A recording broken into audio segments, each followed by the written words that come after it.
Welcome to a new Team CGC 9.8 video. So today I got 8 cult-followed CGC 9.8 comics to buy and hold forever. And you want to get into the big key issues when you're buying 9.8s for sure. But I think second in line are probably some of these, cult-followed key issues that have big niche followings already, and they often make really great collector items in the CGC 9.8. They're, a little bit under-followed, so a lot of times there's less 9.8s. So let's get into a full list here. I got 8 cult-followed CGC 9.8 comics to consider. Alright, so first up, it's one I do have, an Uncanny XMen number 142 in the CGC 9.8. Probably one of the most cult and loved X-Men stories. Days of Future Past, this one, part 2. We've talked about 141 on a few videos lately, so we'll do 142 this video.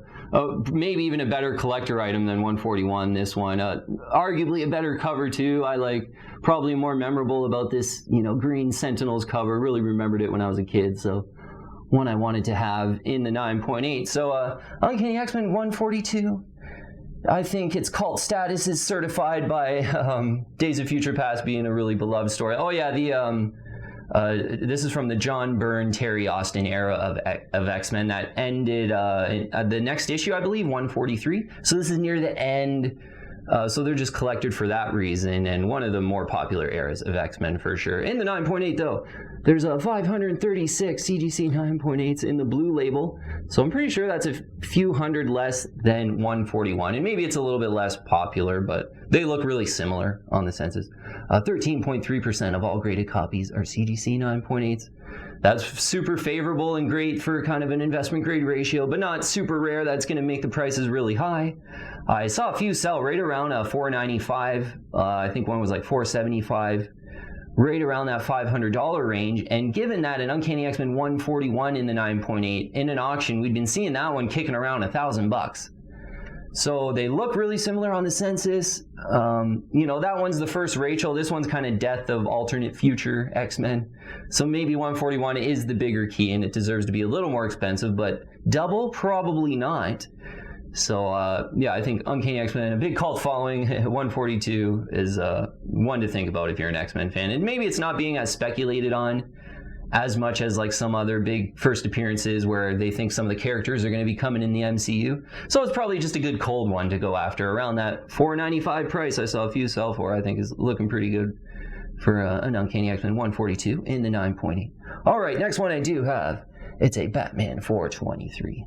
Yeah, one of my more favorite cult-followed key issues. And got 2 of them in the 9.8. Yeah, big Batman fan, big McFarlane fan. And he's got another cover on Batman comics in the detective there. I got that one in the 9.8 as well. But this one's the most eye-appealing and the most collected, and a really great collector item in the 9.8. Yeah, has a lot of these, a positive for some of these niche-followed books. Because, yeah, I think still McFarlane's probably a pretty big niche, but then McFarlane Batman, even a smaller niche. And 143 CGC 9.8s in the blue label. Not too many. I've always said I bought mine when there was like 90 or 80 or something like that. I got 2 of them. And, now there's 143, so the niche is growing, I think. 13.8%, the 9.8 ratio, not too bad. Yeah, actually for a late 80s book, that's really good. It's very similar to Uncanny X-Men 142 ratio-wise, but a much newer book, late 80s here, 1988. For Batman 423, and the prices are getting a little crazy. Yeah, I just noticed one selling in the last little bit here. It was $1,580 on eBay. Yeah, and there seems to be a seller that has, a few of them. And this one, I wasn't even really liking the centering on it very much. I think a week or two ago, though, I saw one sell for $1,200. So certainly over $1,000. This one was kind of under 1,000 for sure for all of last year most of the time, like 800, 750 to maybe up to 900. Maybe a few auctions went over 1,000 near the end of the year, but there's only 143 of them, and there's a lot of McFarlane fans, there's a lot of Batman fans, so this is a cult worth investing in, I thought. And what was it? Hopefully closer to the $1,200 price. Maybe you're a little bit patient, wait for it to pull back to about $1,000 even. Okay, next cult book is a Saga number 1 in the CGC 9.8. This is an indie comic or an image comic, depending on what way you want to go, but a very popular series that I haven't read yet, but even when you hear people that haven't read it and then they do read it, they end up loving it too. So it's just kind of a universally loved cult followed book that for an image comic is really popular. So there's 2,485 CGC 9.8s in the blue label. This is a modern book. I believe it came out in 2009. I didn't write that down, but 68.4% of all graded copies are CGC 9.8. So over half of them are all graded are 9.8s, not super rare. So the price really just shows that there's a big cult of following for this book. Seeing three of them sell kind of the range of prices here for in the last week or two: $450, $475, and $495 for Saga 1 and CGC 9.8. First print, get the first appearance of the whole gang in there, I think. Yeah, I haven't read this one, but it's just universally loved, and certainly if you read it and you loved it, you want it. And there's 2,485 out there. I would be pretty patient and aim for the 450 rather than the 500, I think, on a Saga number 1 in the CGC 9.8. Okay, next book is a great one, and it's one that was always surprising to me when I got into the hobby, but it kind of makes sense now, I think. It's a Spectacular Spider-Man number 101 in the CGC 9.8. So this one is a classic cover by John Byrne. So we talked about Uncanny XMen 142. John Byrne's got his cult of fans for sure. And this being almost, a lot of people think of this one as almost like one of the first sketch covers ever with the black and white. And almost by accident, I think it was the first sketch cover, because they probably did it more because of black costume Spidey. Anyways, always surprised by some of the prices in this one in the CGC 9.8 when I was getting into things. $275, $300 in the 9.8. They've come along a bit, but there's 102 in the CGC 9.8. Like a lot of these, this one's good in the newsstand as well. So you might want to check this one out in the newsstand. It's a little bit more expensive. 30.4% of all graded copies are CGC 9.8s. Not too bad for rarity. More about the one of 102, really. So Spectacular Spider-Man number 101 in the CGC 9.8. Seeing some sell right around $400. I think I've saw them sell a little bit higher. So, maybe this one's cool enough. Maybe this one could be on a cold list a bit. And just a great black costume Spidey. If you're a John Byrne fan, it makes even more sense. 400 seems like a lot, but a 1 of 100, maybe it's the first sketch cover ever. So there's just a few reasons to collect this one. And it's got a cult following. People definitely have been paying up for this one since I got into the hobby, anyway. Okay, so next one here. A Batman Beyond number 1 in the CGC 9.8. First comic book appearance of Terry McGinnis. First Batman Beyond pretty much in comic books. A really cult followed series. I loved Batman Beyond cartoon growing up, and it was like I was almost growing up, and I still loved the Batman Beyond cartoon then. Great cartoon, and certainly has a big cult following. And this one, so Batman Beyond number 1 here, this is kind of the first print, came out in 1999. And comic books during that time, it was kind of in the comic book recession, sort of before all these MCU movies hit. 99, I'm pretty sure, is the peak of the comic book recession, where the print numbers were pretty much the lowest. So this one, even being like a WB Kids book, probably the print numbers were even lower, and maybe they were just throwing them to the kids. It's a pretty tough one to find in the 9.8. So for first Batman Beyond, I'd always thought that maybe there's like 700 of them in the 9.8, but there's only 267 CGC 9.8s in the blue label. Yeah, 267. And they were about there was about 140 or 150 of them about 2 years ago when I was buying mine. So it's gaining in popularity, but one of 267 for a really popular kind of first new Batman is such a great collector item. So this is one I've recommended for a really long time. The prices have come a long way. 32.4%, the 9.8 ratio. So in the 9.8, pretty crazy. Just seeing one, I think it was in the last day or two here on eBay, selling for $2,549. So that's getting right back up to where I'm pretty sure there was an all-time high right around 2,600 like 3 or 4 months ago. Then I think some sold for like 2,100, 2,200 in that area.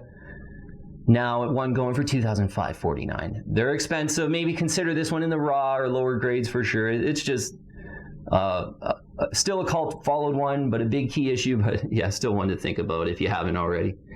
Okay, the next one here is a really cool one, more affordable. An Infinity Gauntlet, number 1 in the CGC 9.8.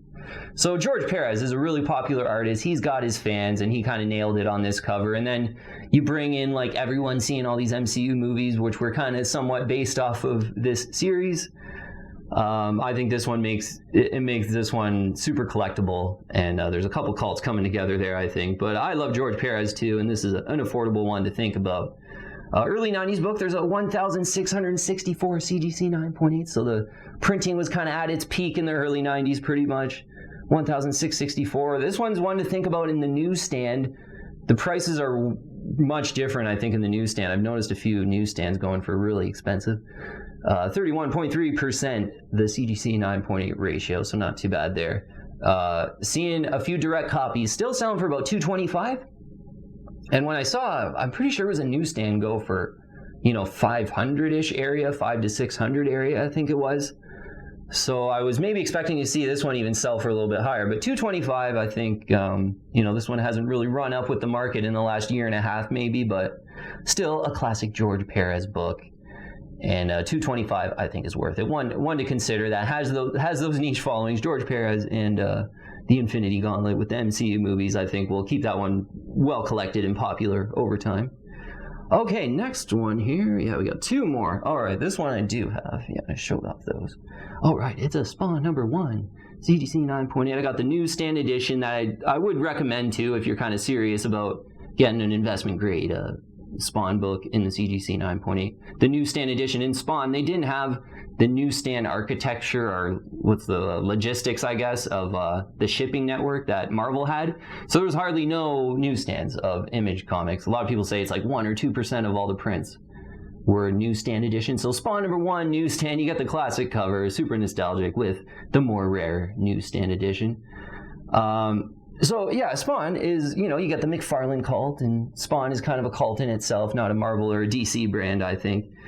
And, I'm looking for this one to maybe cool down a bit, and I already think it maybe is. There was like the Spawn universe comics that were coming out, and then there were like rumors of a Spawn movie that like it's being made or something like that before that I didn't really take too seriously, to be honest.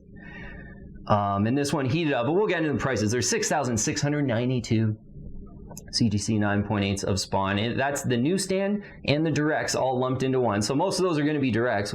What I like to do is just take that number and get 5% of it, and that'll give you like a rough estimate of how many newsstand Spawn number 1s are out there. I get 334 when you take 5% of that overall number in a CGC 9.8 newsstand. A rough estimate of 52.3% is the 9.8 ratio. So like in the direct, I think they're about 150 to 175. Is kind of a decent deal. But for the Spawn number 1 newsstand mentioned there, kind of the more rare version of Spawn number 1, I do recommend it, because there were a million Spawn directs. Like I think it was 1.6 or 1.7 million Spawn number 1 ever printed. So the direct edition isn't that rare. I think Spawn number 1 newsstand, there's been a few that have gone over $1,000.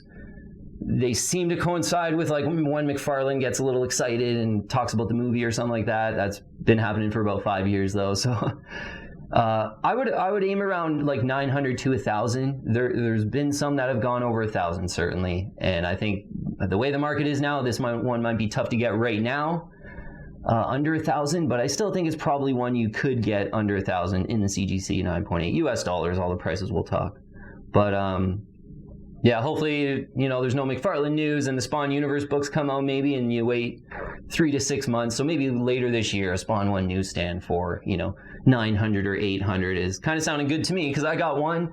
But this is one I want another one of. I think, it's somewhat affordable now, but like if a Spawn movie comes out and it's awesome, this one's like got a really good high ceiling, I think, because that really hasn't happened yet. It's almost like buying like an MCU before the MCU movies came out type of thing, buying one of those big key issues like first SpiderMan or first Iron Man or something like that.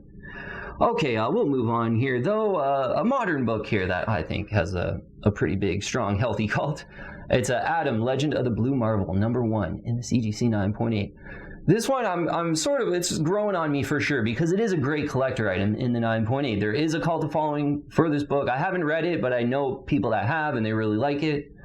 So to have that, and then in the blue label here, there's only 188 CGC 9.8s that's pretty great. A 1 of 188. This is first appearance of the Blue Marvel, so there's always, you see quite a lot of rumors about this one that, they might make a show or a series or, something like that. So there is possibly some upside, and it is a good collector item, which makes me kind of like it. And even better for a modern book, of all graded copies, 32.8% of them are CGC 9.8. So that's getting into like the 20% almost for a modern book is awesome.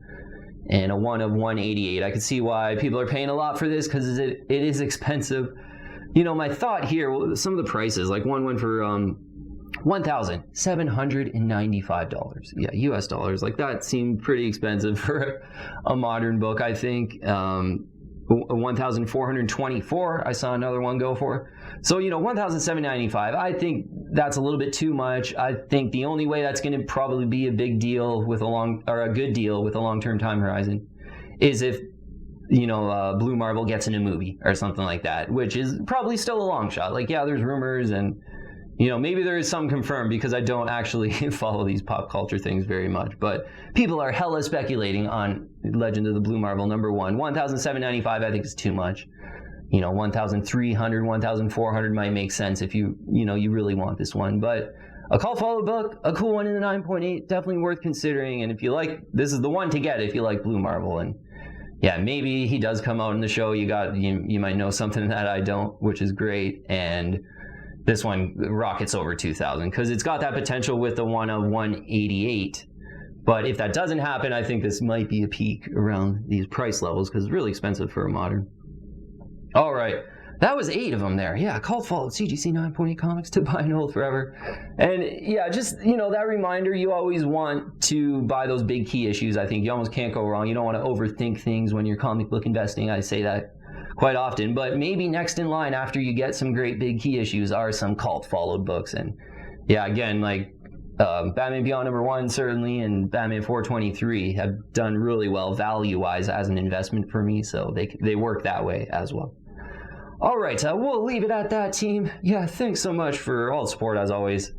Yeah, I hope you got some ideas, and I'll see you on the next one.